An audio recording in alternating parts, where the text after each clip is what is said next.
Hello, good morning, good afternoon. Good morning, good afternoon, where everyone and anyone is today on this beautiful day. It is Sunday.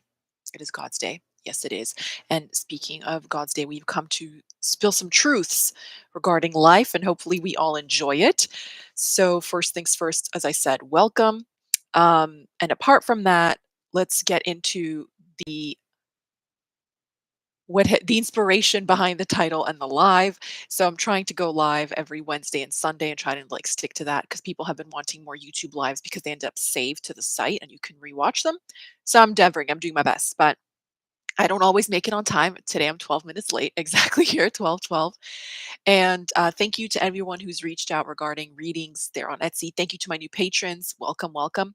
So, speaking of Patreon, I got a question this week or last week on a TikTok live regarding hexas and curses. So, the first part is up. The second part will be up today. Hi, Megan. The third part will be up on Tuesday. And then the fourth part will be regarding protection. That will be up on the Wednesday. Okay. So, that being said, let's get into it. So the question today is, are you still stupid? And how to get over it? All right. So what inspired this? Well, me being me, I'm friends with some really smart and wonderful people, and I'm having lunch as I do, and I enjoy that very much. And I'm living life and things are going well. And this wonderful woman tells me that her daughter, who's in her mid 20s, has been seeing someone for about 4 months, with the intention of being in a relationship and then getting married because she's not 12 years old. She's a 26-year-old woman who's turning 27, right? That makes sense. We're on the same page, right? Okay. She ends up speaking to her partner, etc. And he starts to become more and more distant, so he comes on really strong love bombs and all that jazz, and then they pull back. And I said, oh, that's just what the modern dudes are about. They don't, like, what did you expect? This is like so common. She goes, but it really surprised me because in my generation we didn't do that. And then my daughter was crushed, so she said to him, why are you doing this? Why are you being like this? Just be straight with me. He said, well, I don't know anything about a relationship. I don't know anything about long term. I don't know anything about marriage. He's changing his tune, right? Megan, does it sound familiar? It's annoying, right? Oh, sorry. I wasn't wearing my glasses. I thought that was a sad thing. It was just a smile. Okay. And he says to her, jump scare. He says to her, I'm actually seeing someone else. The whole time he was seeing her, I'm seeing someone else. I like them better. Deuces. Okay. He leaves. She's upset about this for a few months. She gets over it. A few months later, it doesn't work out with the other one. He comes back to her. He says, it didn't work out, but I'm going to try with you again. To which she very graciously, though she does not owe him grace, graciously has said, that ship has sailed, and, push that out of her experience. So the reason this is called Are You Stupid? Or rather, Are You Still Stupid? Is this. When second chances are concerned, I'm very confused why people think that people just rent North American men trash. La poubelle. What is it? La basura. All of them. So the reason that are you still stupid is this. If someone doesn't take you seriously the first time around, under deceptive means, such as they were actively not faithful to you the first time around. And I don't want to hear any of the Sex and the City hangover nonsense of we didn't talk about that. Um, we didn't take it that far. We're just seeing where it goes. You can see where it goes all you want when you're 11. All right. After the age of 20, what are you doing? Like, really, what is going on? It's not a mark of achievement or pride to not have respect for other people's time and to publicly and continuously display weakness of character, whether you're a man or a woman. It's very strange to me. So, are you still stupid as this? Do you allow this mistreatment again? Unfortunately, a lot of people do. And what they will say is, yeah, but people change. Or they'll say, people don't change. People always change. Change is a fixture in our earthly dimension. The question is that I'm going to put to you, do you change for the better or do you change for the worse? Because oftentimes you'll find that people get worse with time. Rarely do they get better. All right.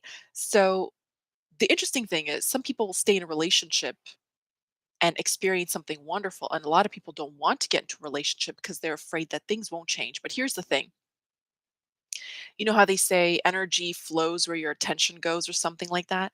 You can have a new relationship with an old person. You don't have to throw the baby out with the bathwater. That is, if you have been treated right from the beginning. From the beginning. So when people are really vocal about how they mistreat other people and they think it's cool or something, and you're really like confused and bamboozled by this, let me paint you a visual so maybe you'll like not fall into the trap in the future, hopefully God willing, right? So imagine in your mind's eye, I'm going to take you through a visual exercise. Let's do like a little meditation. Okay, imagine you're talking to a guy or you're talking to a girl. Okay, you're talking to a lady, you're talking to some man, and you have expressed your desire for commitment. You've expressed your desire to build your life, to move on with things because you're no longer in like puppy love stage. You're an adult, right? And they hit you with the, actually, I've been talking to people that I met before I met you, so I owe it to them. And we never really, really discussed it. What is there to discuss if you've been inside each other? Like, grow up. Like, and don't talk to people like they're stupid. Okay, mammals are smart. Most communication is nonverbal. They'll feel it even through text. Okay, now imagine they did that to you. So here, close your eyes. Take a deep breath. Pull it all the way up. Hold it for 4 seconds and exhale through your nose or your mouth. Now visualize that someone just attempted to explain to you that they do not owe you faithfulness, duty of care about your personhood, your health, your emotional well being, your social well being, your physical well being, nothing. Okay. Imagine that, as the kids on TikTok would say today, they're playing in your face. Okay. And then you let that happen. Now imagine they open their drawer and they pull out a stamp. All right. And that stamp, okay, has the word chump written on it. And you sit on one of those long benches that you used to have in gym class in like middle school. And you're sat there, and suddenly you notice there's a whole row of girls or guys right there beside you. And you go, what's going on? What's that on your forehead? And this fool, this absolute fool of a person, is going down the line with their chump stamp, stamping your foreheads. It says chump, and you're the number one. You're number one chump.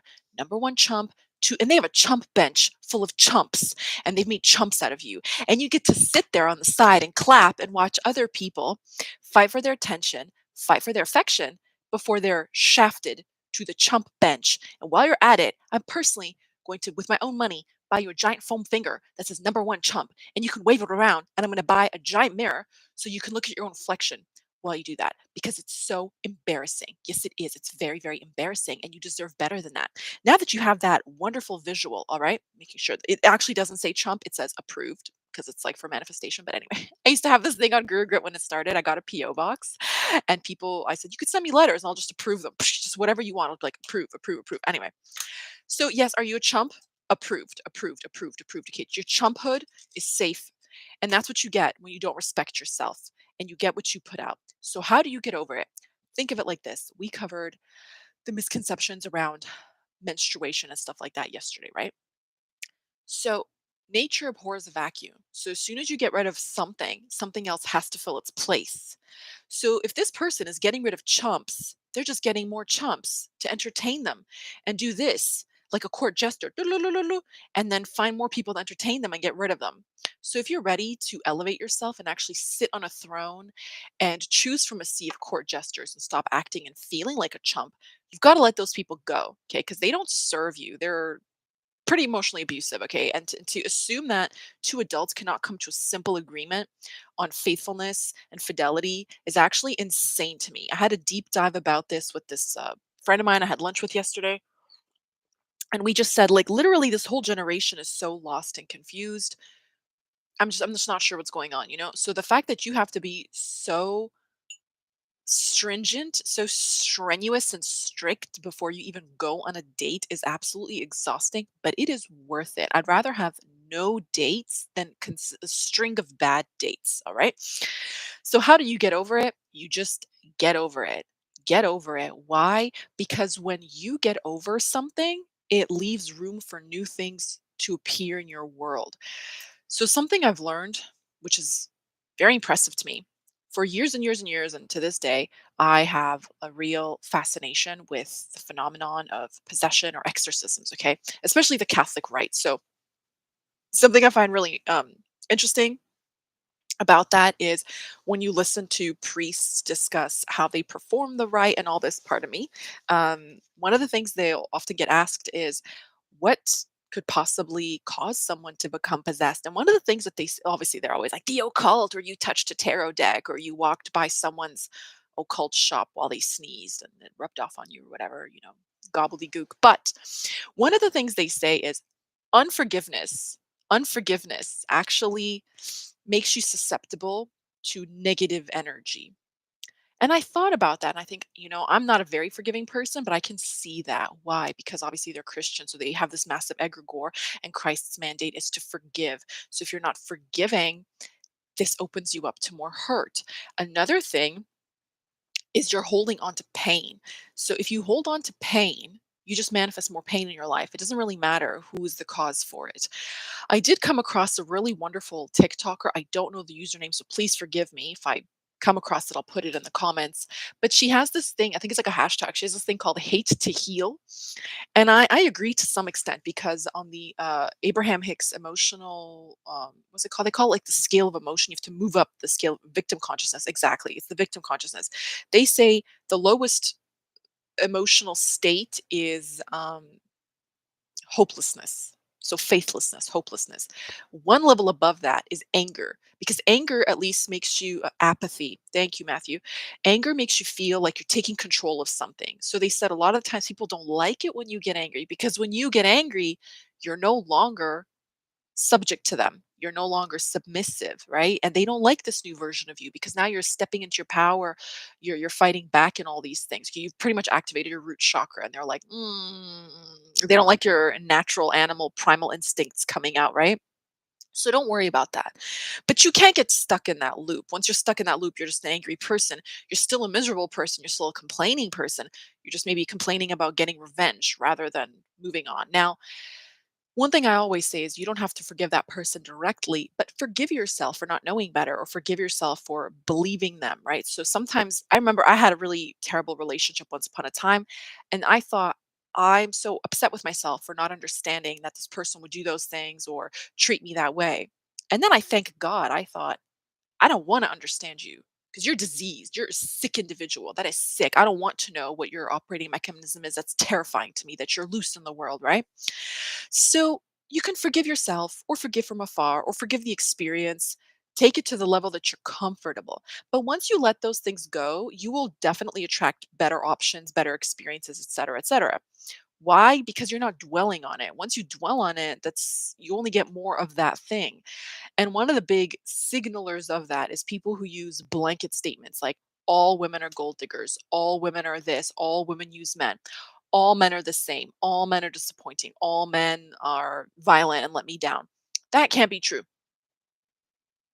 It can't be everyone, right? So if you're it's one of those things like if you're the common denominator, you're the common denominator. But even just saying those things mindlessly can have a compounding effect energetically, like compound interest. They will add up to the point where you will start to see evidence of it. And this just works. There's no shred of the evidence to the contrary. So even people who don't believe in anything only manifest proof of their own belief. Okay. So that's how you let it go and you stop feeling stupid. Okay. And one thing I want to add is I didn't really care for the movie. He's just not that into you. But, what's her is it Jennifer Goodwin? I don't know her name. I think it's Jennifer. She played the actress. She's the actress who played the character. I don't know the character's name, who was in love with Justin Long, and he just kept stringing her along. And then she gave him some speech of, "I would rather be, whatever, like vulnerable and trying and well-meaning than cynical and guarded and never find love." And then it like shakes him awake and he goes running after her or whatever, right? But this is the thing, people who hurt you only ever really win if they turn you into a version of themselves. So we talked about vampirism last month extensively. We did 2 lives. We should do a 3rd live on how to redeem love, and I watched that movie yesterday, Redeeming Love. But truly, there's a way for love to make a big redemption in your life. We'll maybe save that for next Sunday. But anyways, what happens is, even if they're never in contact with you, if they manage to make you bitter, guarded, hopeless, that you will never fall in love, that you will never find what you want, that you can never trust anyone again, etc., that's actually their trump card, because they never have to see you again, they never have to speak to you again, but they've infected you with their version of reality. They've infected you with their mentality, their psychology, and their way of small, narrow way of thinking and seeing the world and experiencing life, which is very sad and cold. Okay. So we don't want that in our spirit. It's how they reproduce. Exact. Thank you. That's exactly the point.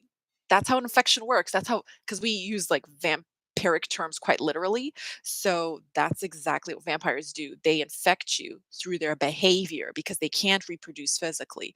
Well, they can through violence, but so that's what happens. That's how they reproduce. They make narcissistic versions of themselves by treating you horribly and then having you go through life believing the things they said about you, which aren't true and they're based in nothing. And two, by having you treat other people much the same. Okay. So are you still stupid? That's the question. The answer is, have you gotten over it? If you cannot get over it, you have to find a way to get over it. You don't have to like those people. You don't have to, and my friend said something yesterday I love so much. She said, "I don't know what it is about my exes." She's like, "They just underestimate me all the time. They're always telling me what I need to do, what I've done wrong, even though all they do is benefit from me. These men just benefit from me and I'm so tired of it." And then she got really fed up and revolted, and she said something. She goes, "I don't even like speaking about them." But I said to the last one, "Do not make me put my mouth on you. When I start speaking about you, your life will go downhill." And he kind of laughed it off. And she broke up with him, whatever, because he like was basically tormenting her for a hot minute.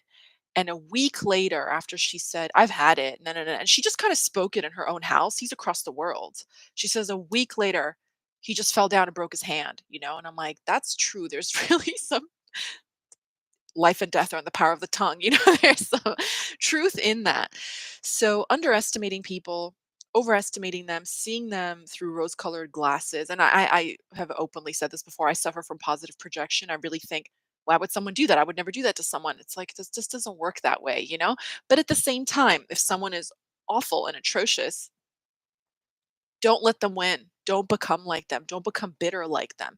We see defiance of that every single day online. Just this week, I saw a wonderful lady on TikTok whose ex said to her, who's going to want a single mom with 4 kids who's divorced. And she's like, "I prayed on it. I prayed on it. I trusted God. I trusted timing." And she has a fiance who treats her and all her children amazing. So don't listen to these ridiculous blanket statements. Don't listen to insecure people, a man who lost their family. And it's very common. So this also happened to my friend. Her husband was not really a husband, was not really a parent. He was just a father. He wasn't a dad. And even in their divorced reality, he's always in her business, always trying to see who she's talking to, what she's doing, where she's going, trying to control her through their children, you know, acting bitter. And it's like, don't why is he doing that to her? She's kind. He's angry with himself, but he can't see that. So he's taking it out on his former partner. So instead of internalizing that kind of thing, don't even see what you do. You punish yourself. You punish yourself when you experience betrayal, deceit, coercion, rejection, and you perpetuate those mental states. But you weren't like that before you experienced that. So maybe thank God for the lesson and let it go and let that person go. Truly get over it. Get over it. And one other thing I'd like to add is people like to talk about their problems, and that's well and good if you're purging and you're healing. But when it's the same conversation 1, 2, 3 years after the offend, after the fact, I would question misery loves company. Are your friends actually listening to you and helping you heal? Or at this point, is it some form of like enabling? So I think, if you're a true friend, you just need to say to someone, you need to like shake your routine up, shake it loose, take a martial arts class, go on vacation, solo travel, try some new recipes, try a new exercise routine, get a new hobby, take yourself out of that mental whatever that has you just reliving that single experience over and over again. And sometimes it's not even a former partner. Sometimes we just believe what people tell us too much, you know? All right, here's one from the government, go to whatever, go, don't get in trouble, go get a degree, get another degree, get another degree. Actually, I have a picture of this from a thrift store I took in, like, I don't even know when I took this picture, like 2014 maybe.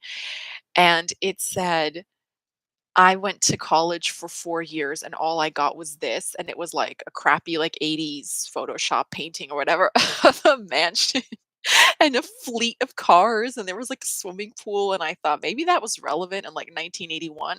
It doesn't work like that now. You're just shafted with hundreds of thousands of dollars of student debt and, like, no career progress, right? Anyway, speaking of career progression, the eclipse, I'm thinking of doing an eclipse live tomorrow with live readings because it's a bit of an interesting one. Obviously, it involves the sun and Rahu, which rules technology, Venus, which has to do with luxuries, and she's debilitated and afflicted here. And sun is government, power structures like bosses, CEOs, powerful things. It's also a career planet in Gemini. So I do wonder if there's going to be mass restructuring around jobs, especially things like aviation, travel industry, all of the tech industry, foreign relations. Yeah, international relations might start to sink. And Rahu's also illusion. So I wonder, I don't know if we'll see the truth of something or be exposed to more lies or a bit of both. Okay, so anyway, I'm thinking of doing that tomorrow. But anyhow, as Matthew said, a man who lost their family. Badly behaved people don't really lose things. I know what you mean, but they sabotage themselves, don't they? They do it to themselves and then look for something else to blame because they cannot accept responsibility and be accountable for the position that they currently find themselves in. So, wah wah. All right. I offer that to a good friend. She did a solo trip to Thailand, and she went right back to her cheating ex who's 35 and sells hookah and goes clubbing. She has a master's in biomed. I mean, some people really have a hold on you. That's just a manifestation of a lack of self love, I suppose. A man who lost their family could appreciate a single mother with kids. Oh, yeah, that's what you mean. Yeah, yeah, that's a wonderful thing. I mean, I don't know who wouldn't. I think it's a matter of maturity, if you understand adulthood and the joy of family and watching children grow and all of that, you should think having like an instant family is awesome. And I don't know what this modern gobbledygook is about single moms. Historically, women who were, let's say, widowed and had a child already from a previous marriage or relationship or something like that, they were seen to be very valuable because they were shown to be fertile, number one. Number two, they were shown to be experienced. So they were also in some cultures, or depending on how the person viewed them, but in some cultures, they were then found to be more attractive.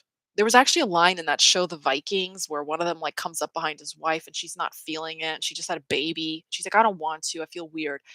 I'm a mother now. And he says, there's nothing more beautiful than a mother. And so it's the fact that you've come out of girlhood and you've stepped into womanhood. You're actually more valuable. You're more desirable. Okay. So men are more desirous of you once you've had a child, not before. Okay. Or that you've never had one. So the idea that men want women who never evolve and grow is also creepy to me. I think that's very strange. So I think there's something there to explore if you're you're all interested. But um anyway, the idea that like, yeah, single moms are washed up or used up is literally coming from the psychology. And then again, you see blanket statements is coming from the psychology of very small-minded perspective, because you're not basing that woman on her character and getting to know her. You're just looking at what you can get from her and how you can use them as a tool, use their body or something like that, right? And I think I don't really, I'm not familiar with Fresh and Fit. I know the name of the podcast, but I think some one of the dudes on there I saw this morning on TikTok, apparently there's, I don't know if it's a message or a voice note or something, of one of the guys asking his partner for if she could get an abortion because he got her pregnant. And one of the top comments on that video, someone said, "Well, I guess he should have chosen better." And I find that so funny because that's men's MO is to always say, "She should have chosen better. She should have chosen better." I mean, it takes two to tango. Why are you even, how do you think it got there? You think a stork just did some like candle ritual and her belly swelled overnight? Like, what do you mean? How do you think it happened? Like, you were there, my friend. It's crazy. So anyway, yeah. So culturally too, I just find that very strange that we want women to be trapped in this bizarre innocence and infancy, which is extremely suspicious, you know? And then once they're not in that, once they're experienced, once they are married and have children or whatever, um, there's something wrong in that. But that's weird. Don't you want a woman to do those things with exactly? That's so crazy. And I find like women have a better sense of, women tend to have a better sense of humor about just about everything. But general blanket statement. Ah, my qualitative and quantitative methodology professor used to say to generalize is to be an idiot, so you have to preface everything you say, but he said it before woke culture, so look how far we've come. Not far at all. But what was I saying about women? Yeah, so there's one woman on TikTok. She married a divorcee, though she herself has never been married, and she called him my upcycled husband, which I found so cute and funny and playful, you know. So people just go through life and like have experiences. I think if you're sincere and you want a genuine relationship and you are not guarded, you have expectations, but you're not defensive, then it's very possible for you. But as long as you're moving through the world with an irrational checklist, you should have a list. You should definitely have a list, but it should make sense. Okay. So basically, often, see, we're getting off topic, but that's fine. We're still on topic in a way.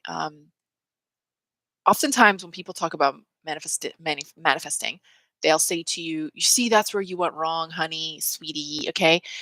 You talked about physical traits. So instead of saying cultured, well read, well traveled, kind, intelligent, you said 6'4", make six figures, whatever, right? And the same would go for our brothers of humanity. Instead of saying, this cup size, this waist size, this body count, you should be looking for things such as this type of temperament, this type of outlook on life, whatever, sense of humor, hobbies, what is she interested in? What does she want from the world, you know?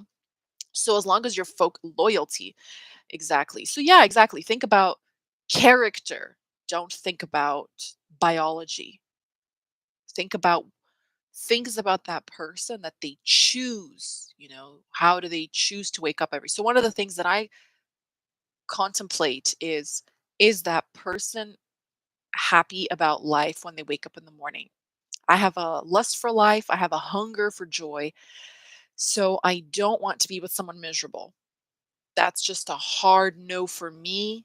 If you're irrationally cranky, touchy, you don't like to be challenged, um, because life is challenging. Those things happen. But I'm not gonna, like Theo Vaughn said something about Monster Energy drink. He's just like, dudes who drink a Monster Energy drink, they get violent or something like that. He's like, they beat their wives. He goes, they're going home to punch. But that's how I feel emotionally. I've noticed some dudes who are not on the level, like something happens in life, they take it out on their partner, or they hate their mom, they take it out on their partner. There's just like a lack of emotional awareness. I don't want that for myself, right? So if you choose to wake up every day, you choose to have a good attitude, no matter what the day brings, you choose to go for it head on, solve your problems, be pragmatic, be stable, and cherish me because you're not taking out your anger on me.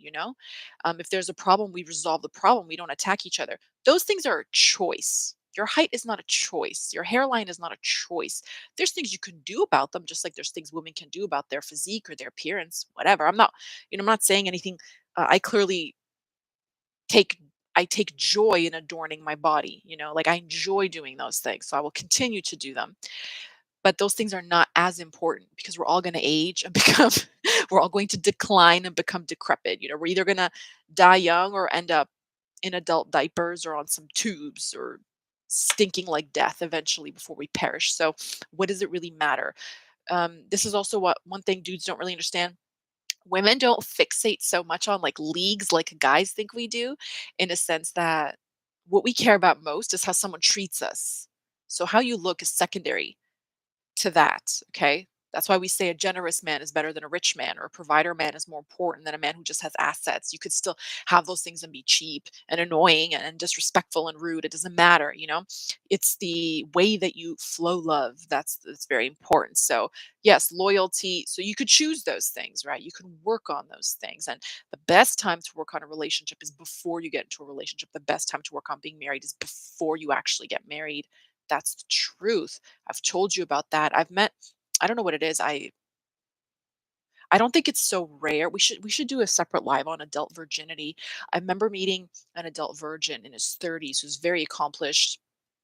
He was a doctor, and he said he had a whole shelf in his kitchen of books on like marriage, how to treat your partner, all this stuff. And he said, well, my logic is I've waited this long. I might as well be the best husband possible, because if I've waited so long to get into a relationship, then there's no excuse. I've had all this time to work on being a good partner, right? And I thought that's a very good way to look at it, because he's actively choosing to be a good partner. He's, working on himself all the time before that woman even showed up. So I was very, very impressed. I thought, wow, if only more dudes thought like that. And this was before the podcast phenomenon. This is before like TikTok was invented. But can you imagine if he got a podcast mic like 10 years ago? My God, maybe the world would be a much better place, but I guess we'll never know. So I guess we'll never know. Anyway, so focus on that. So again, are you still stupid? I remember that title comes from TikTok, or I don't know who again, but they said the only reason, when a man comes back, he's coming back to check if you're still stupid. That's what he's doing, right? And I thought that's actually so funny, because that's so true. Because if you will forgive a transgression, then you have shown those people that that's your tolerance, that's your threshold. So just don't do it. And can't you see the scarcity mindset active in that? Get rid of that. Expect good things to happen to you. Expect to attract people who treat you well in life. Okay. So we will go forth and manifest only good things for ourselves. So, are you still stupid? Is the question. Get off the chump bench, take off the chump stamp, put down the foam finger, and go celebrate your life and celebrate yourself. And when you make your lists, pu- put a lot of focus and emphasis, obviously, on that person doing everything they can do in their power to be the best version of themselves, not just for you, for themselves, right? I never understood, when you're in middle school or whatever, and girls are like, well, I know my boyfriend's this and that, but he's nice to me. That's fine when you're 13. When you're 23, 33, 43, that's just so bizarre. Okay. It's not like you're an exception. How you do something is how you do everything. They're just cruel. Maybe you just haven't found out about it yet or something. And I even just saw a couple of TikToks this morning where this woman said she was grieving her husband until because he died. She was a widow. And she opened his laptop only to find that he was cheating on her. He had a string of dating accounts. He was telling other women that his wife died, or that she left him and their daughter for the second time. And she was like, "Mm?" So don't put yourself in that position. Allergic to stupidity, constantly allergy season. That reminds me of that line from Big Bang Theory or something like that. And Sheldon says something. He's like, I'm not stupid, but I cry because other people are stupid. It makes me sad, so I end up crying. I'm like, yeah, that. And they've even proven like intelligent people suffer more because they can't relate to others. I don't know why that's so funny. It's not. It's really sad. But yeah, I'm having allergies. You can see.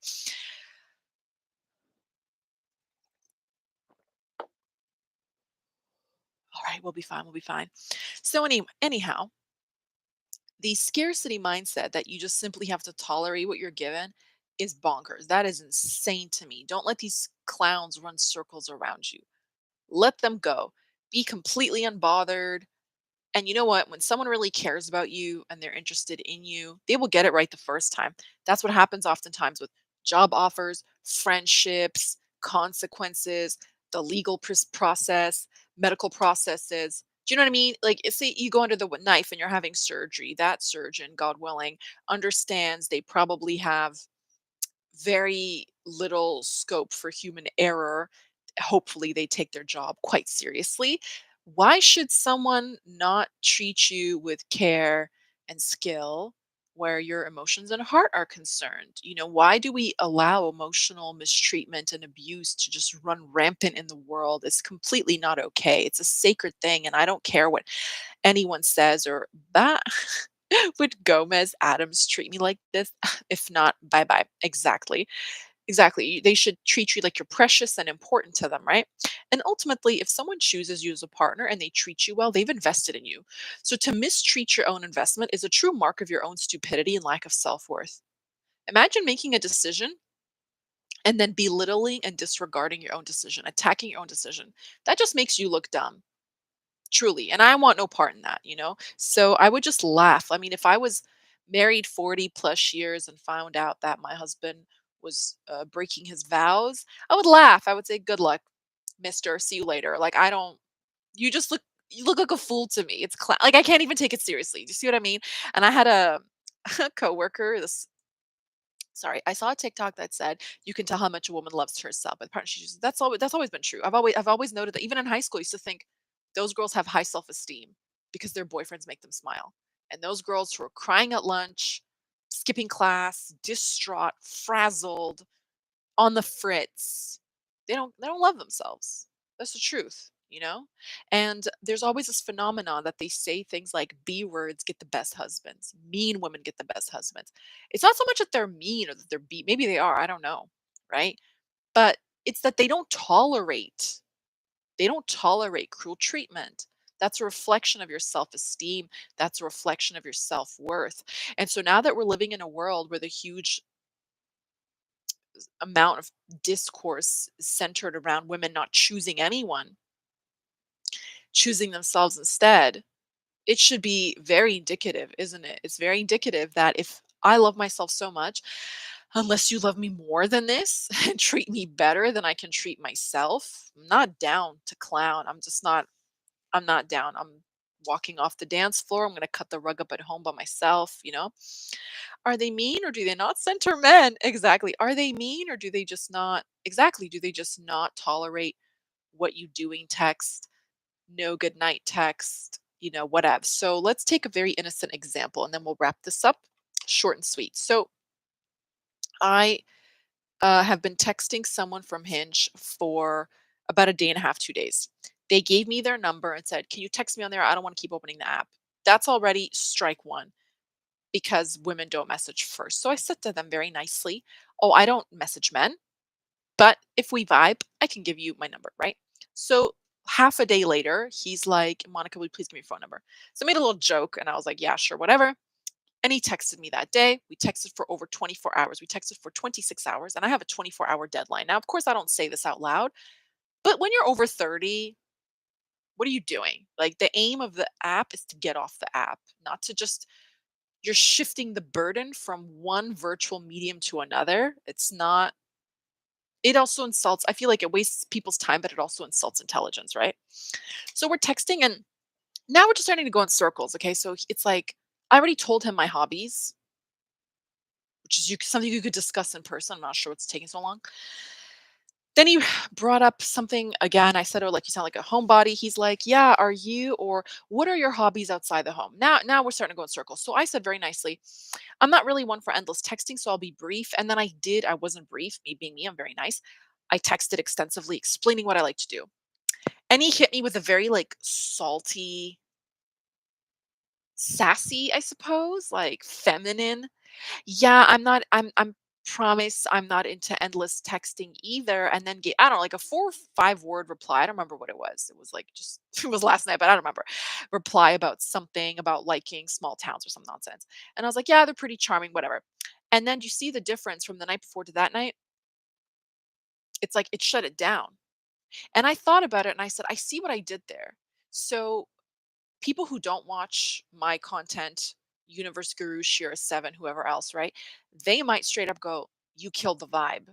That was harsh. You shut it down." So, from a point of strategy, I understand that because now puts him in a difficult position.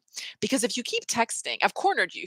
It's a checkmate. If you keep texting, you're going against my wishes. But you also said you don't want that. So why are you going against your own wishes, right? But now if you ask me out, it looks like I'm making you do it, and now it doesn't mean anything. So now if he asks me out, I don't even want to go anymore because it's like, why? You know what I mean? Why did I have to say that? But see, if you're smart, you can dig your way out of that very, very quickly.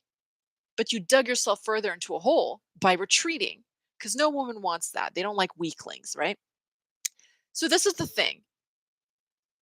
Some people could think of it as like mean and unnecessarily difficult. But if you have high self esteem, you just say things matter of factly. And also, I don't hide who I am. I am polite. I'm very playful. I make a lot of jokes, but I'm also not just going to like drag this out. And ultimately, don't talk to men for free. They will waste your time, right? And you get to run around and show your little friends the cute girl that you're talking to, wasting her time.